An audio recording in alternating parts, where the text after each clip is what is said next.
Good morning, everyone. So, in our last class, we studied few of the concepts of SQL querying. We learned some new keywords. So, along with that, um, we have discussed a few queries. Okay, so today we shall discuss the other sort of queries and features of SQL. So, before discussing the other queries, so we shall learn a few concepts, that is aliases, star, distinct, and empty where class. So aliases is nothing but giving different name to the same entity. So we have used this aliases in other programming languages where two variables point to same memory location or two names to a same object. So like that, here also we can specify uh, aliases so that we can use two names for a same relation. So this aliases is useful when we have uh, more than one attribute having a same name that is present in different relations. So a query that refers uh, to two or more attributes with the same name, then there will be a ambiguity whether that attribute belong to the first table or the second table.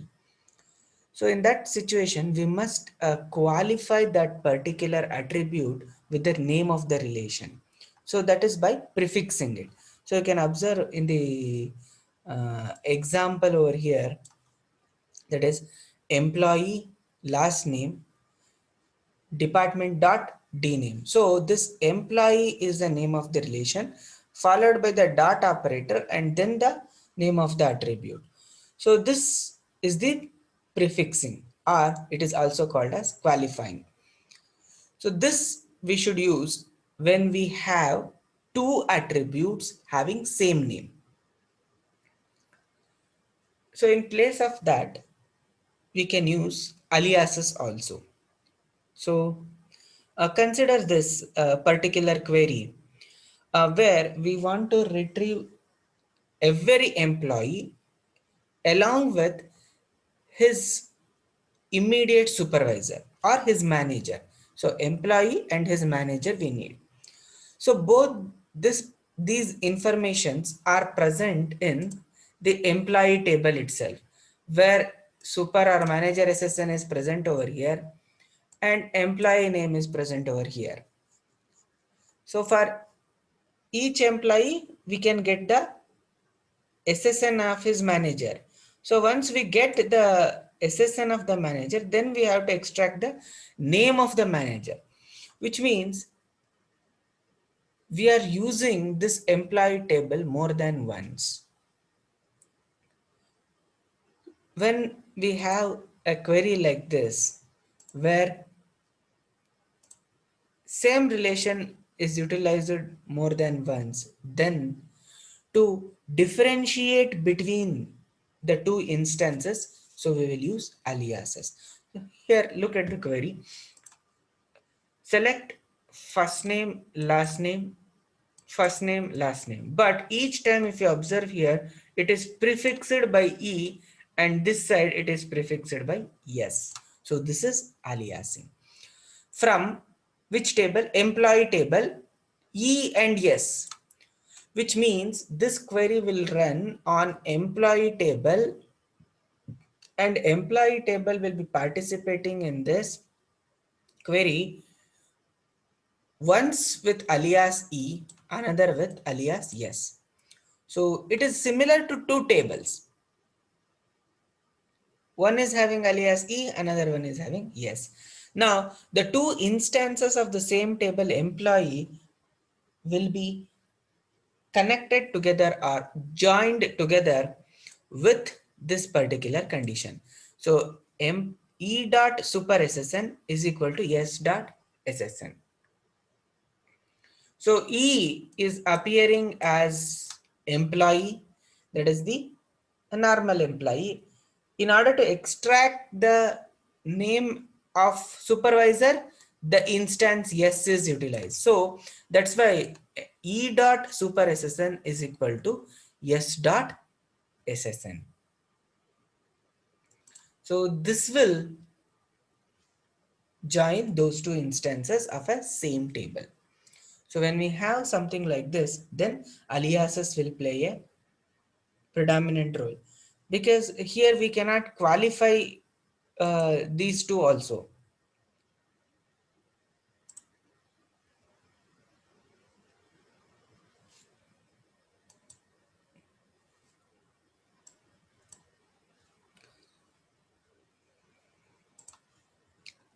So here we cannot use qualification because both of them are employee. So in this situation, we will go with aliasing.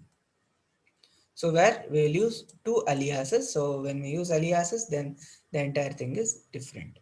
And aliasing is also useful when we have two tables, that is T1 and T2, and both of them are having the same name for the attributes. So just like in our student and admission table, both of them are having the um, USN.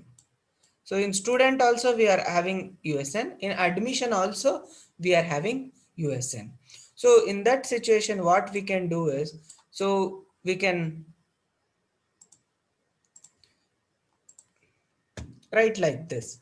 So student, an alias yes can be used for that, and for admission an alias a can be utilized. And then we can connect these two using s dot usn is equal to a dot usn. So just like this. So when attribute names are also same at that time, so this aliasing is helpful for us.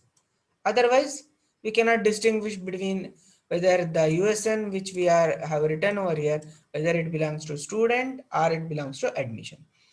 So if we don't use aliasing over here, in place of yes, I should have completely written student. So this student should have been written fully. Student.usn is equal to admission.usn.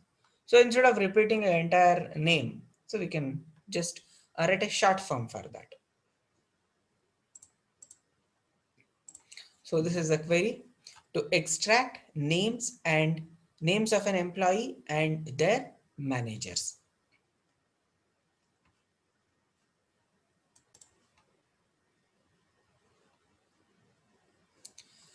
So aliasing can also be used in any SQL for our convenience. So some database packages, so they prefer aliasing with the use of keyword as. So as keyword can be used over here. So in some database packages, so we need not use this particular keyword. In some, it is enforced. So if it is in the database, then we have to compulsorily use this particular keyword. So employee as E, comma, employee as yes. So this is an alternative to the previous example which we had discussed.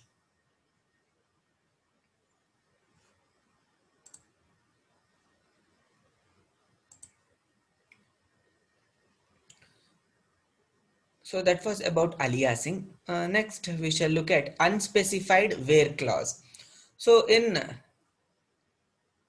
any SQL queries, we can skip the where clause. So that's why in yesterday's class, I told that this where clause which we write over here, so is not compulsory, which means we can skip it. So when we skip it, it indicates that we don't want to apply any conditions on the data that is present in the table. So which means in our result, all the rows will be present. So it is just like where condition evaluating to true. So if you want to retrieve SSN values of all the employees, so that is the SSN of all the employees we want. So in that case, we need not apply any condition. So select SSN from employee. So where clause is not required. Suppose if we want where clause, then we can write like this. Where followed by 1. Or we can also write true like this. Or we can ignore this particular where clause. Now, so if more than one relation is specified in the from clause and there is no condition, then it becomes the Cartesian product. So this Cartesian product you might have learned in the mathematics. So it is a set based. For example, if A is a set having the elements A comma B, and B is another set having the relation 1 comma 2, then Cartesian product of A and B, we can write it as A cross B, which is equal to, so the elements of set A should be matched with all the elements of set B. So which means it will be A comma 1, then followed by A comma 2, then B comma 1, then B comma 2. So this is the Cartesian product. In our database table, so if we have two tables and we are using both of them in the from class and we are not specifying any condition, then what happens? The Cartesian product of both the tables will be returned as the result. So suppose if we are applying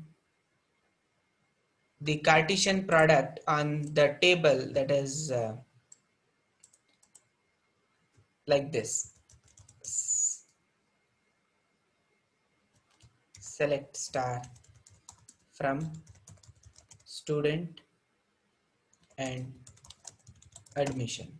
So we are not specifying any condition over there. So only this particular query we are giving.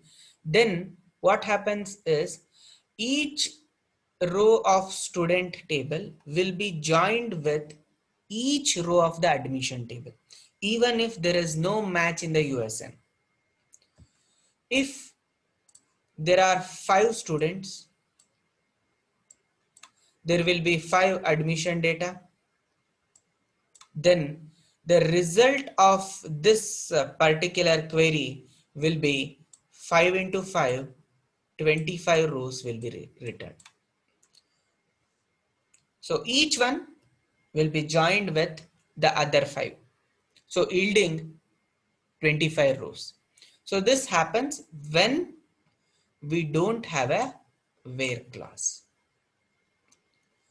Okay, so we shall see these things as part of our laboratory sessions. So when we discuss them, okay.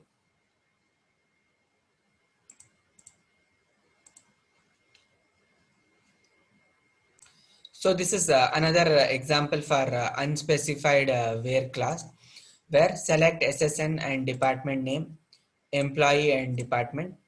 So here again, we are not joining this employee and department table. So then what happens? All the employees will be joined with all the departments. For example, if we have 100 employees and 5 departments in our company database, then there will be 500 rows in the result. So it depends again on the application whether we want such result or not. And most of the times, so the result that is obtained by this Cartesian product uh, will not be of any value or use. Most of the times it will be meaningless.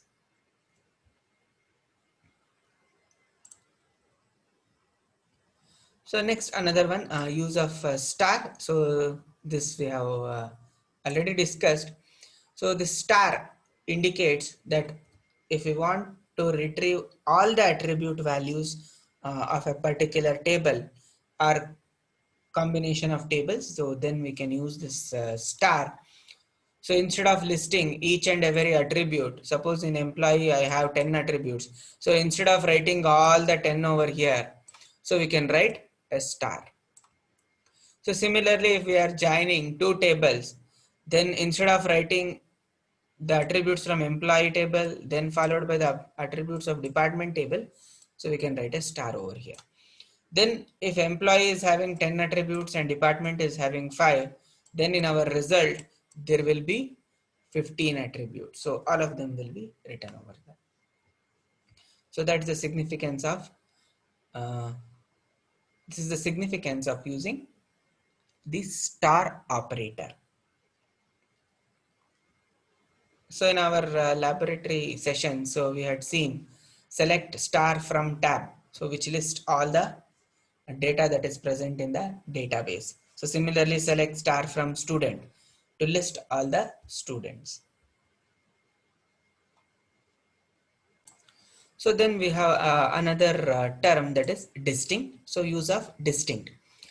So as we know, the data that is present in a table, so it is a tuple or it is a multi-set or a bag where repetition of rows is allowed unless we have specified any constraint on them. So similarly, the result that is returned from the query is also a bag. So which means in the result, the repetition is allowed. So if we don't want the repetition or duplication of the tuples in the query result, then we have to use the keyword distinct. So this distinct keyword will extract only the values once.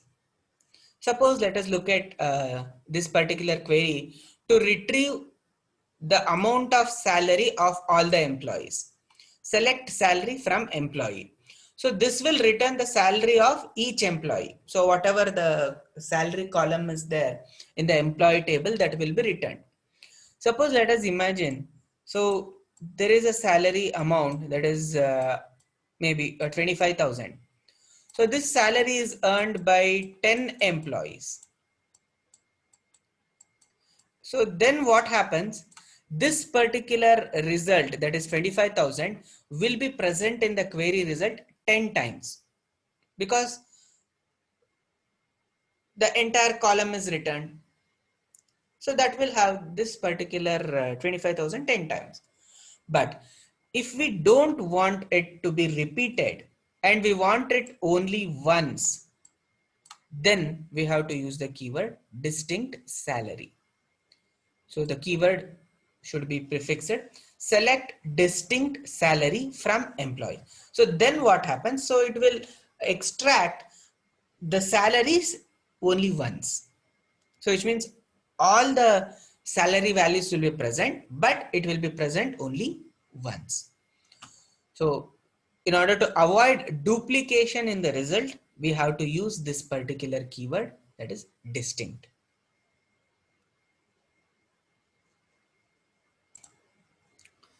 So since uh, in the database, the data is handled as a sort of set or a bag. So all the set operations which we perform mathematically can be applied on a query or a tables. So the operations include union, difference, that is set difference minus, and intersection. So these three can be applied on a results of a table, or the table itself we can apply, or on some query we can apply this operation. So but before applying this set operation, there is a condition. If we want to perform union operation on two tables, then the condition is those two must be compatible for the set operation.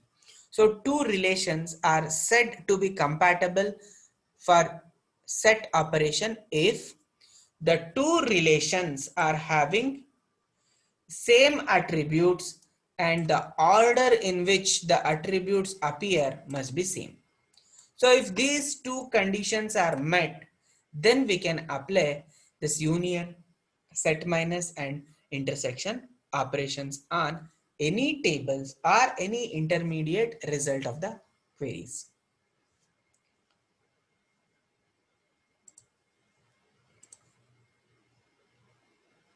So consider this particular example where we want to apply the union operation. So what is a query?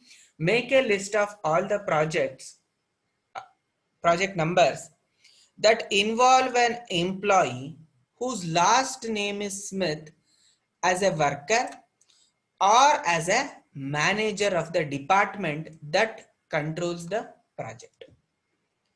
So here we need all the project names, but on all those projects, this particular person, Smith, must be working as a worker, or he must be an employee of a department that controls the project. So two parts. So first what we do is, first we'll extract the result for which he is a worker. So that query is here. So project name, from project and department and employee, all the three tables we need. These two are linked with the department number. Okay, so department number should be same, and so here the manager SSN should be the SSN in the employee, and the last name should be Smith. So this part of a query is for manager. So this will extract the names of the project where Mr. Smith is a manager. And next, in the another part, we are extracting names of the project on which the Smith is working as a worker. For that particular thing, the tables which we need is project, works on, and employee. So the project and works on is linked with these two, and the SSN project and employee is linked with this condition, and finally the name should be Smith. So this part will extract Smith as a worker, and this is a manager. So he is manager of a department which is controlling that particular project. Then the two result is joined using the union operator over here. So union is written. So if you observe here, so there is a parenthesis over here, ending of the parenthesis, union operator, starting of a parenthesis, and ending of a parenthesis. So just like we express mathematical expressions using the parenthesis, and any level of nesting is allowed. So in queries also, these kind of parenthesis and their nesting is allowed. Now if you observe here, the result of this query is a name. Here also the result is name. So since the number of attributes and the order in which they appear in this particular queries, they are same, we can apply union operations. So in order to identify how we selected these three tables and how we selected these three tables over here, we must refer to the schema of the table. So So that is why it is important to refer to the schema of the table in order to identify where the data we need for the query is present and how to link the tables on what attributes they must be linked. And that linking will take place on the basis of primary keys and foreign keys.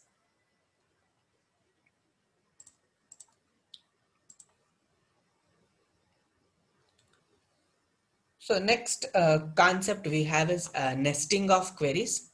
So nesting of query means writing one query inside another query. So this is a bit complex to understand.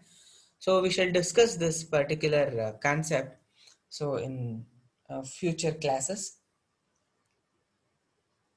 So till then you can practice what are the concepts that we have discussed till here. So we can stop here for today's class. So we can continue tomorrow with practicing the concepts which we have learned. So you can enter the attendance.